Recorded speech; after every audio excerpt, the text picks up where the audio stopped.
Halo pemirsa, selamat siang. Puluhan warga dirawat di 5 rumah sakit di Karawang, Jawa Barat akibat keracunan gas kaustik soda dari pabrik kertas yang mengalami kebocoran. Saya, Rian Kadizayani Putra, inilah seputar Aini Siang selengkapnya.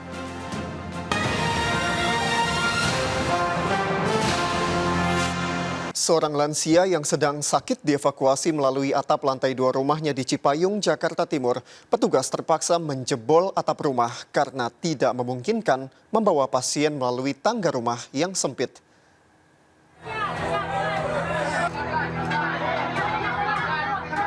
Dengan ekstra hati-hati, sejumlah petugas Damkar Jakarta Timur mengevakuasi seorang lansia yang sedang sakit dari rumahnya di kawasan Cipayung, Jakarta Timur. Evakuasi dilakukan dengan cara menjebol atap lantai 2 rumah lantaran tidak memungkinkan membawa pasien melalui tangga rumah yang sempit. Setelah berhasil keluar dari atap, pasien yang dalam kondisi tidak sadarkan diri diturunkan menggunakan tandu dan katrol. Menurut petugas, evakuasi warga sakit ini atas permintaan keluarga yang akan membawa lansia ke rumah sakit.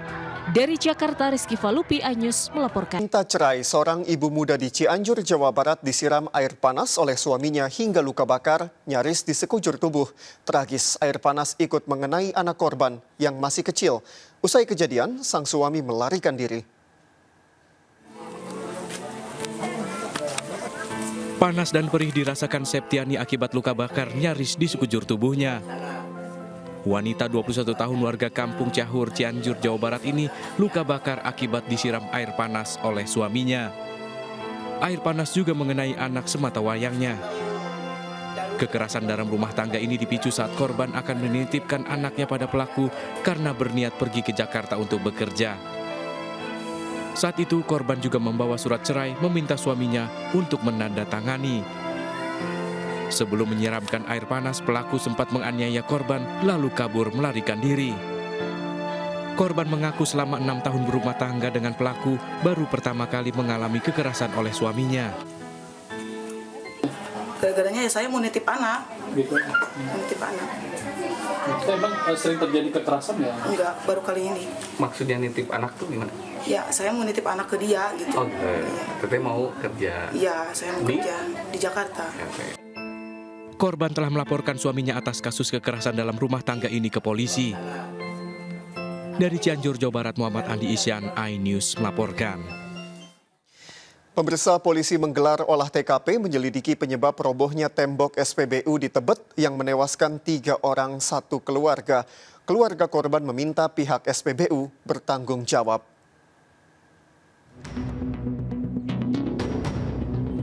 Tim Inafis Polres Jakarta Selatan langsung melakukan olah TKP menyelidiki penyebab robohnya tembok SPBU yang menewaskan 3 orang.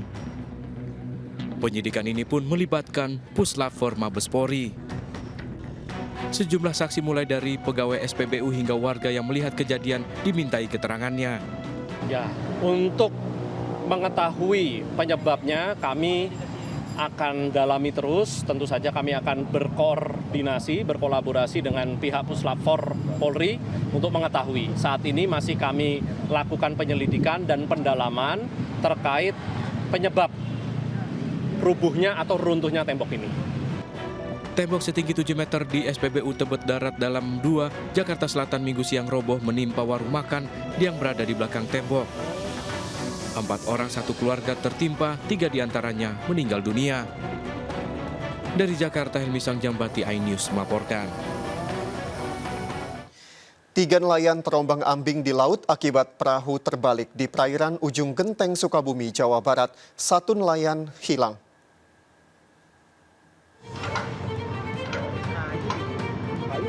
Kayu. 3 orang nelayan ini ditemukan terombang-ambing di laut di perairan Ujung Genteng, Kabupaten Sukabumi, Jawa Barat. Ketiganya terapung saat perahu yang ditumpanginya untuk mencari ikan terbalik akibat dihantam ombak tinggi. Korban ditemukan awak kapal MV Marta Baruna yang tengah berlayar melewati perairan Ujung Genteng, kemudian langsung dievakuasi. Sementara 1 rekan nelayan hingga kini hilang. Terdapat 4 kru kapal atau perahu, 3 diantaranya berhasil diselamatkan oleh kapal tongkang dan 1 korban atas nama Deden yang sampai saat ini masih dalam pencarian. Saat ini tim SAR gabungan masih melakukan pencarian terhadap 1 korban hilang di sekitar perairan Ujung Genteng. Dari Sukabumi, Jawa Barat, Budi Setiawan, iNews melaporkan. Abu erupsi Gunung Merapi mengguyur dan menyelimuti kawasan Boyolali. Gunung Merapi erupsi mengeluarkan awan panas guguran. Erupsi Gunung Merapi Minggu siang terpantau di wilayah Boyolali, Jawa Tengah, sempat terekam video amatir warga. Awan panas guguran mengakibatkan hujan abu hingga menyelimuti sejumlah wilayah di Boyolali. Hujan abu berlangsung sekitar 10 menit disusul hujan hingga sebagian abu terbawa air menempel pada kendaraan dan jalan. Data BPPTKG, awan panas guguran Gunung Merapi pada Minggu siang berdurasi cukup lama, 214,40 detik dengan jarak luncuran mencapai 2 km ke barat daya dan kabut mengarah ke timur. Abu ini tadi sempat mengganggu perjalanan orang-orang yang dari arah Boyolali ke Magi. Siang itu pertamanya kan hujan air biasa gitu, Pak. Orang-orang masih lalu lalang biasa gitu. Pas hujan abu, orang-orang terus nepi gitu, yang bawa sayur gitu kan dagangannya jadi banyak abu semua, kendaraan jadi kotor semua.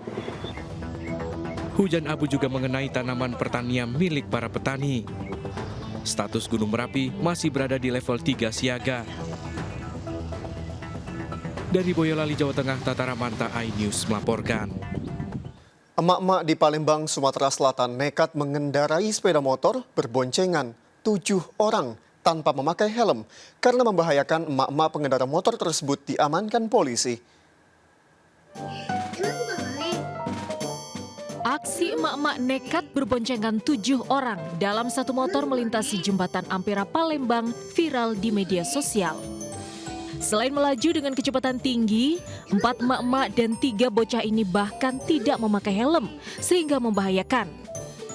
Setelah aksinya viral, 4 emak-emak pengendara motor tersebut diamankan di Mapolrestabes Palembang.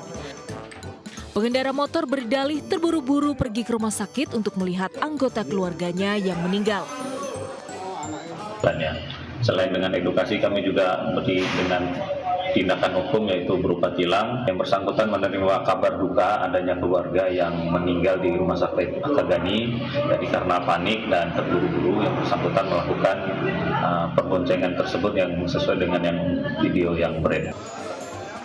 Pengendara motor diberi sanksi penilangan. Polisi juga menahan sepeda motor pelaku agar ada efek jera dan peringatan bagi pengendara lain. Dari Palembang, Muhammad David, iNews melaporkan. Seorang pengunjung di kawasan Asia Afrika Kota Bandung dikeroyok sejumlah fotografer jalanan. Pengeroyokan dipicu salah paham saat pengunjung tak terima difoto oleh seorang fotografer yang biasa menawarkan jasa foto di kawasan tersebut.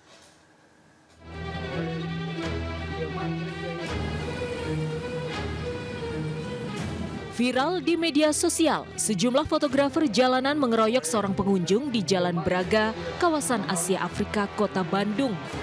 Peristiwa ini terjadi tengah malam, berawal saat korban yang tengah melintas di Jalan Asia Afrika.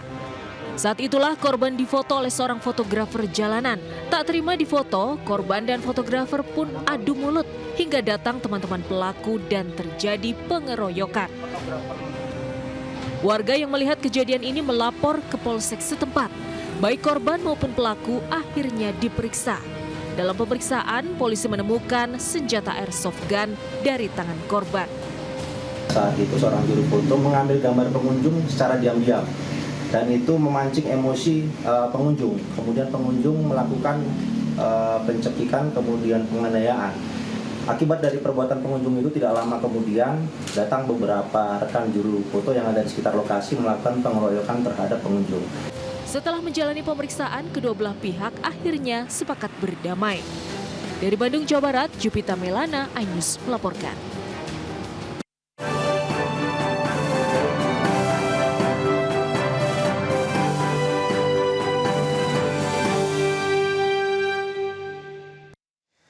Pemirsa, debat Cawapres Minggu malam berlangsung panas. Beberapa kali saling serang, namun dalam debat semalam, sikap Cawapres Gibran Rakabuming Raka menjadi sorotan. Bagaimana cara mengatasi greenflation? Terima kasih.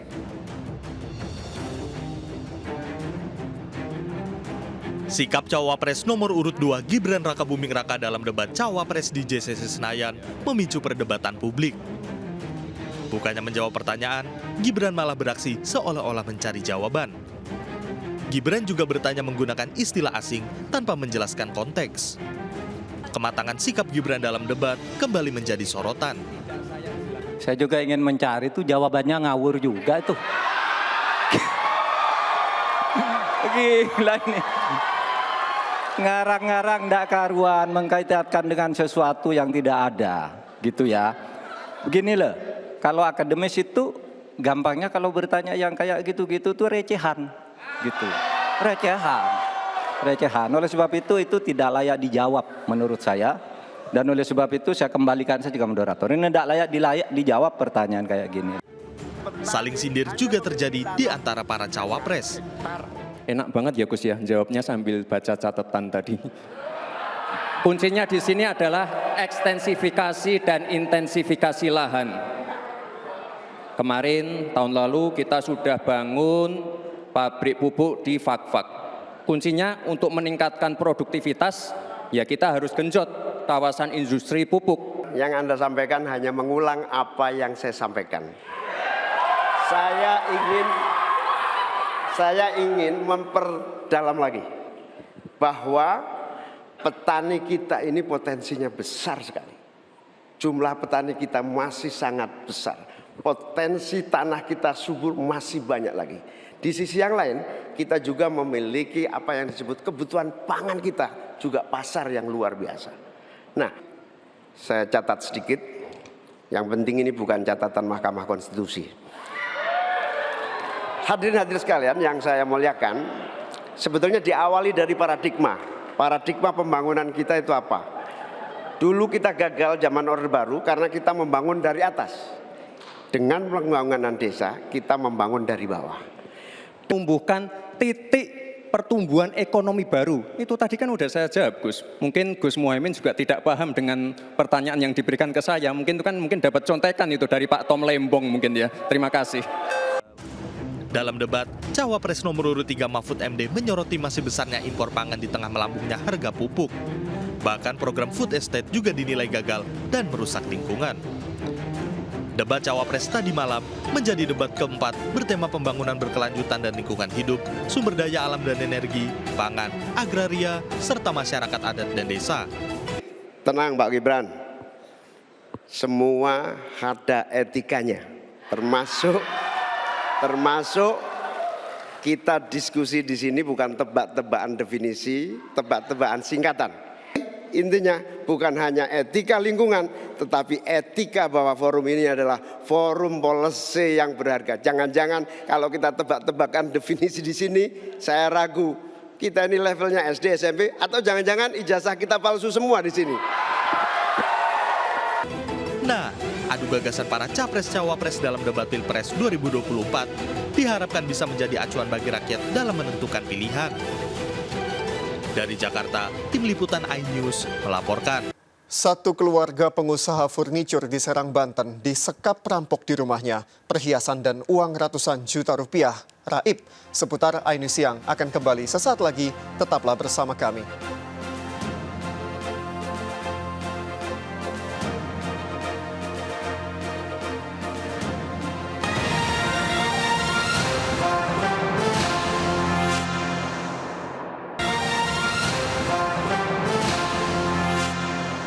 Keluarga pengusaha furnitur disekap 6 perampok di rumahnya di Serang, Banten. Perampok membawa kabur perhiasan dan uang ratusan juta rupiah.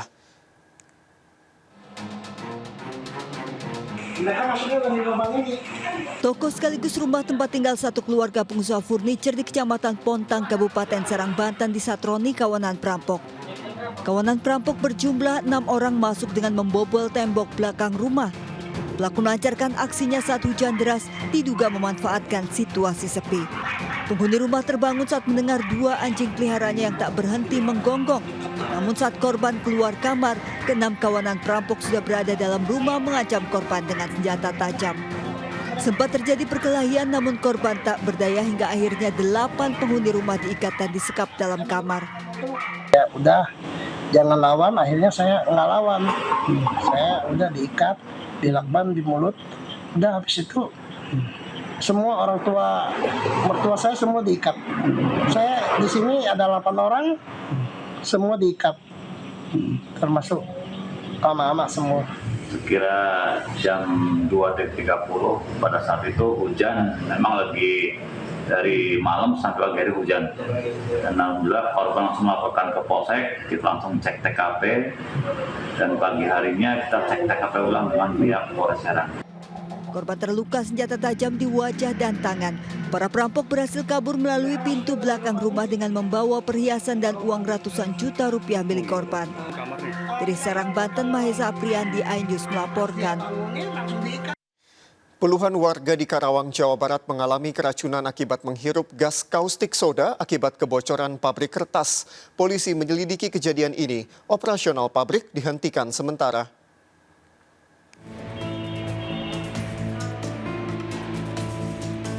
Sejumlah warga desa Kuta Mekar, Kecamatan Ciampel, Karawang dirawat intensif di Rumah Sakit Sorela di Jalan Interchange, Karawang, Jawa Barat. Korban mengalami keracunan akibat menghirup gas kaustik soda dari pabrik kertas yang mengalami kebocoran. Warga mengalami sesak napas, pusing, mual, hingga muntah-muntah. Para korban dirawat di 5 rumah sakit berbeda di Karawang. Berapa untuk saat itu? Untuk dari pagi ini baru 3 yang masuk ke rawat inap. Kalau dari semalam sih lebih banyak di IGD-nya, Pak. Keluhannya apa sih nih, Bu? Sesak biasanya, terus batuk, sakit jantung, sakit. Sesak aja gitu. Lambungnya juga sakit. Batuk, sesak, sakit ya. Itu akibat menghirup apa nih, Bu? Udara itu yang semalam. Apa itu? Kimia mungkin gas. Dari pabrik mana itu, Bu? Pabrik Pindodeli katanya. Pindodeli berapa? Pindodeli 2 ya, Bu ya? Pindodeli 2 yang di Ciampel. Desa Ciampel. Polisi masih menyelidiki penyebab pasti dari kejadian ini. Operasional pabrik dihentikan sementara. Dari Karawang, Jawa Barat, Muhammad Fahrudin, iNews melaporkan. Capres nomor urut 3 Ganjar Pranowo pagi tadi menghadiri dialog dengan pengurus Persekutuan Gereja Indonesia di Salemba, Jakarta Pusat. Sejumlah isu penting terkait kebangsaan dibahas dalam pertemuan ini. Kedatangan Ganjar Pranowo disambut hangat para pengurus gereja. Bersama Ganjar turut hadir Ketua Umum Partai Perindo Haritanu Sudibyo dan Dewan Penasihat Tim Pemenangan Nasional Ganjar Mahfud Yeni Wahid. Dalam kunjungan ini, mantan Gubernur Jateng ini menyempatkan diri untuk sarapan pagi bersama. Acara dilanjutkan berdialog dengan para pengurus PGI terkait isu penting kebangsaan dan demokrasi, terutama terkait banyaknya kecurangan jelang pencoblosan 14 Februari mendatang yang rentan menodai demokrasi. Banyak distorsi yang terjadi. Kemarin muncul video di Medan umpama briefing kepada para guru, ya.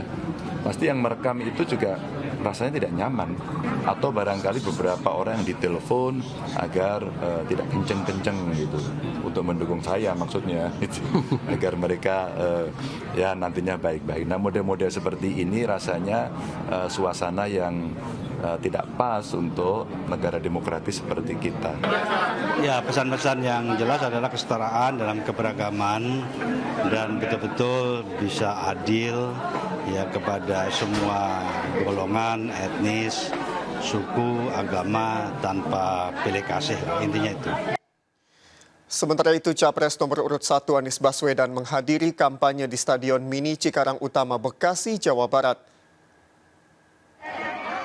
Kedatangan Anies disambut antusias para pendukungnya di Stadion Mini Cikarang Utama, Bekasi. Dalam orasinya, Anies berkali-kali menekankan pada perubahan.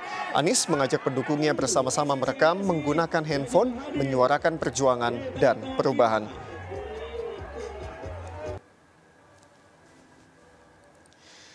Pemirsa, pemeriksaan kesehatan gratis serta bazar murah sembako masif dilakukan caleg Partai Perindo. Melalui kegiatan ini, Partai Perindo berhasil menambah anggota baru dengan KTA berasuransi Partai Perindo.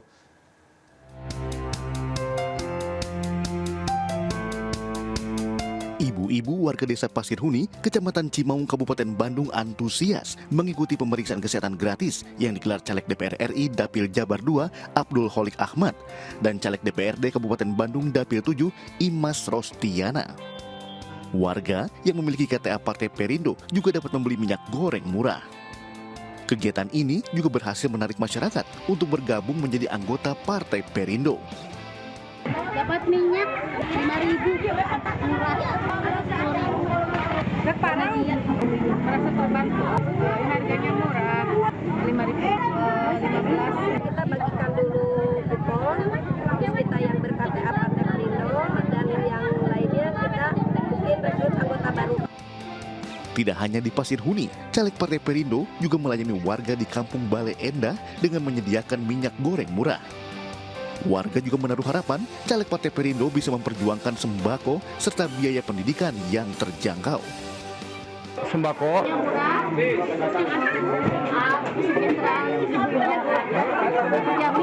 bazar murah ini juga kami sekaligus juga menyelenggarakan melakukan sosialisasi dan edukasi tentang pemilu 2024 ya. Dalam kegiatan ini, warga juga diajak untuk menggunakan hak pilihnya pada pemilu 2024 dengan memilih Partai Perindo dan pasangan Capres-Cawapres Ganjar Mahfud. Dari Bandung, Jawa Barat, Safat Endrawan, iNews melaporkan. Dan pemirsa, kami akhiri jumpa kita siang ini. Saya Rian Kadizayani Putra bersama tim yang bertugas mengucapkan terima kasih dan sampai jumpa.